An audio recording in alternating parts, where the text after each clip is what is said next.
हमारा एक दुश्मन भारत, जिसके लिए जैसे जाहिद साहब कह रहे थे कि हमने हर वक्त हम तैयारी में रहते हैं ना, लेकिन एक और दुश्मन भी है Israel.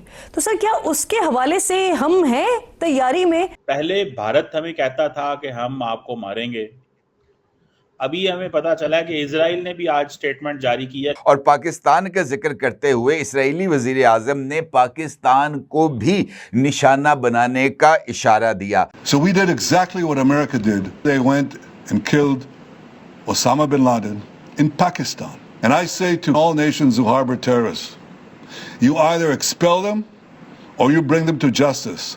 Because if you don't, we will. Israel के वजीर आजम ने दोबारा कह दिया कि जिस तरह 9/11 पे के बाद अमेरिका ने उसामा बिन लादेन को पाकिस्तान में मारा था, इस तरह हमें भी हक है कि जहां जहां हमारे दहशतगर्द होंगे, जिन्होंने हमारे मुल्क में हमले किए हैं, हम उनको ढूंढें और उन पे हमला करें। चूंकि उसने मैडम पाकिस्तान का नाम लिया कि उसामा बिन लादेन को पाकिस्तान में हंट किया गया था, ये भी कोई मैसेज है हमारे लिए, पाकिस्तान के लिए, नेतन्याहू की तरफ से?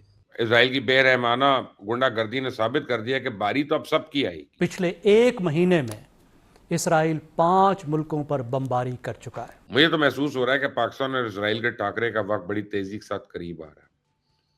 अगर ये तसादुम बराह रास्त नहीं होगा, लेकिन किसी तीसरे मुल्क में हो सकता है। जिस तरह इसराइल ने ऑपरेशन सिंदूर के दौरान खुल्लम खुला भारत की मदद की थी, उसे ड्रोन टेक्नोलॉजी फराहम की थी, इस तरह हम भी तो अपने किसी दोस्त मुल्क की मदद कर सकते हैं ना। वो कतर भी हो सकता है, तुर्की भी, ईरान भी।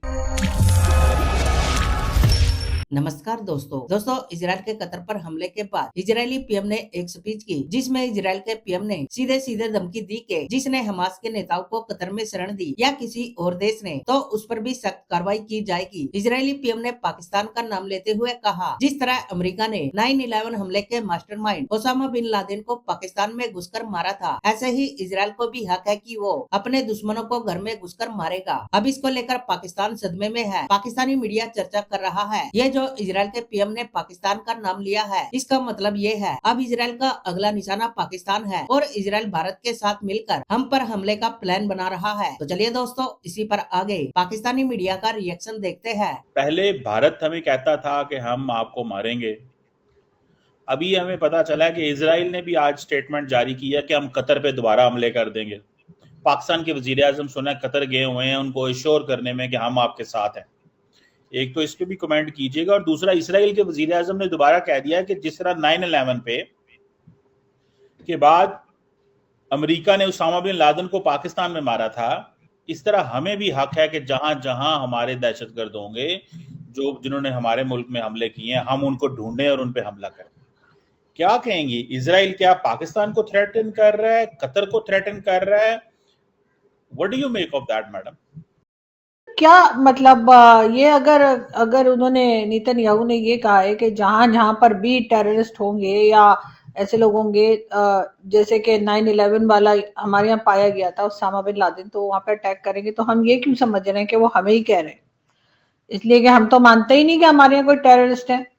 हम तो कहते हैं यहाँ कोई है ही नहीं। अगर कोई होता तो अभी तक हमने कार्रवाई कर ली होती। हमारे यहाँ तो जितने भी हैं ये तो सबके सब खिदमत गुजार हैं। ये तो बहुत मुल्क के लिए और कश्मीर के लिए और इस्लाम के लिए खिदमत कर रहे हैं। हमारा तो ये मानना है। और दूसरा, जो हमारे प्राइम मिनिस्टर कतर गए हैं, सर क्या मतलब क्या ऑफर करने गए हैं वो? कतर के साथ क्या करेंगे ये? अगर ये एयर स्पेस, दुनिया में एक ही तो मुल्क है जो इतनी बड़ी मिलिट्री पावर है, तो हम ही तो कर सकते हैं। आप देखें ना, कतर का 14 अरब का डिफेंस बजट है, हमारा 8-9 अरब है, और हम अपने से 5 गुना बड़े मुल्क को जवाब दे सकते हैं। कतर तो इतना अरबों डॉलर दे के भी उसके पास कुछ नहीं है। तो ये कि अगर कोई भाई अकेला खड़ा है वहां पे, उसके साथ कोई भी नहीं है, तो हम गए हैं वहां पे। ये नहीं सर और गल्फ कंट्रीज भी गई होंगी, सिर्फ हम ही नहीं गए होंगे। लेकिन हम उन्हें ऑफर क्या कर रहे हैं? हम बस जाकर उनके साथ उस समिट में या जो मीटिंग हो रही है उसमें शिरकत के लिए गए? या मैं तो देख रही थी सोशल मीडिया पर कई लोग ये भी लिख रहे थे कि भाई अगर कतर जो है वो हमें 500 या 600 या इतने बिलियन दे दे तो हम उनकी हिफाजत भी कर सकते हैं। क्या हम इसलिए गए? तो इसमें कोई बुरी बात है मैडम? मुझे सर, हम अपनी हिफाजत तो कर नहीं सकते सर। उधर से हमें BLA ठोक रहा है, उधर से भारत आया, वो 4 चपेड़े हमारे कान के नीचे लगा के चला गया, और उसके बाद TTP से अलग हमारी पिटाई हो रही है सुबह दोपहर शाम। तो सर हम जो खुद पिट रहे हैं, हम किसी दूसरे को कैसे मतलब पिटने से बचा सकते हैं? ये तो वही बात हो गई ना कि वो जो बंदे की भैंस बीमार हो गई थी तो उसने कहा ये दवाई पिला दो, तो कहता वो मर गई, उसने कहा मेरी भैंस भी मर गई। तो सर हमारा तो वही हिसाब किताब है ना, हम तो खुद पिट रहे हैं सुबह दोपहर, तो हम कैसे जाकर कतर को कह सकते हैं कि हम आपको बचा लेंगे? मैडम आपने अब मेरे पे ऐसा सवाल कर दिया है जो मेरा फेवरेट है। अब मुझे ये बताएं कि नॉन स्टेट एक्टर और होता है, स्टेट एक्टर और होता है। तो नॉन स्टेट एक्टर जो है, ये BLA हो गई या TTP हो गई, इनके मसले मसाइल और हैं, उनको हम डील कर रहे हैं बिकॉज वो एक डिफरेंट किस्म का थ्रेट है, उसको इंगेज करना है। लेकिन स्टेट एक्टर ने हमला किया, मैडम आपका तो सर फखर से बुलंद हो जाना चाहिए कि आपकी फौज ने जवाब दिया।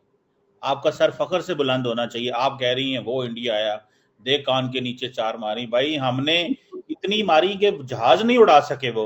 आप कह रही हैं कि मतलब देख कान के नीचे, मतलब आपका जो आज, अगर मुझे ये बता दे, सिर्फ एक बात बताएं कि कतर का 14 अरब का डिफेंस बजट है, पूरी अरब लीग का, GCC का, अरब लीग नहीं GCC का 120 अरब डॉलर डिफेंस बजट है। हमारा सिर्फ 8-9 अरब डॉलर है और हम ज्यादा सिक्योर है एज कंपेयर टू जिनका पूरा मिला के 120 अरब डॉलर डिफेंस बजट है। Madam don't you feel proud कि हम अपना दिफा कर सकते हैं?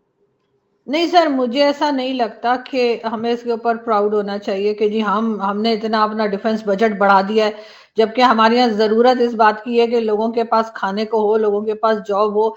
हमने खामा खाई का एक पंगा लेके रखा हुआ है भारत से। अगर वो ना हो, अगर हम वो ना हो तो सर वही पैसा हमारा जो है वो हमारे लोगों की भलाई में लग सकता है, बजाय इसके कि हम उसको सारा का सारा डिफेंस बजट में लगा दें। लोग हमारे यहाँ भूखे मर रहे हैं और हमारे लोगों की हालत खराब है, और हम बार बार ये बता रहे हैं कि जी देखें जी ऐसा हो गया। और सर क्या मजे चखा है सर, 5 जंगे हमने करी हैं भारत के साथ, अभी ये वाली मिला के, अगर इसको भी आप, ये जो अटैक था इसको भी अगर आप जंग समझते हैं तो सर 5 जंगे की हैं और उनमें हर एक में सर हम हारे हैं। शुरू हमने की, हारे भी हम ही सर, पिटे भी हम ही। उसके बाद सर वो 93,000 मैंने नहीं कहा, ठीक है, दुनिया को पता है कि 71 में क्या हुआ था और हमारे लोगों को कैसे वापस किया गया था। और ये भारत की कह लीजिए कि एक तरीका था उनका, कि उनकी नेकी थी कि उन्होंने हमारे इतने सारे फौजी वापस कर दिए।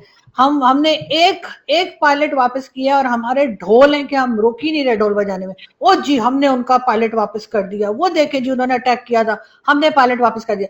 तो सर उन्होंने जो 93,000 फौजी हमारे वापस किए थे, हमने कभी इस बात पे शुक्रिया अदा किया? हमने कभी इस बात को एक्सेप्ट किया? पाकिस्तान के बारे में कुछ मिस परसेप्शंस क्रिएट की गई बाय इंडिया इजराइल के कॉन्टेक्स्ट में। उनको जो बताया जाता है कि पाकिस्तान के उनके खिलाफ अजाइम कोई नहीं है, लेकिन पाकिस्तान के ऊपर जो भी एप्लीकेशन आएगी डायरेक्टली और इनडायरेक्टली, चाहे वो फ्रेंड्स के थ्रू आए या डायरेक्टली आए, तो वो फॉर दैट मैटर इजराइल हो या कोई भी दुनिया का मुल्क हो, Pakistan is a sovereign country, Pakistan is a nuclear country. और डिफाइंस मैंने पहले सवाल के जवाब में बता दिया कि हमारे खून के अंदर रची बसी, बिल्कुल ऐसे ही, तो वो इजराइल हो, ए हो, बी हो, सी हो, डी हो, या इजराइल का सबको पता होना चाहिए कि पाकिस्तान जो है वो हमेशा रेडी।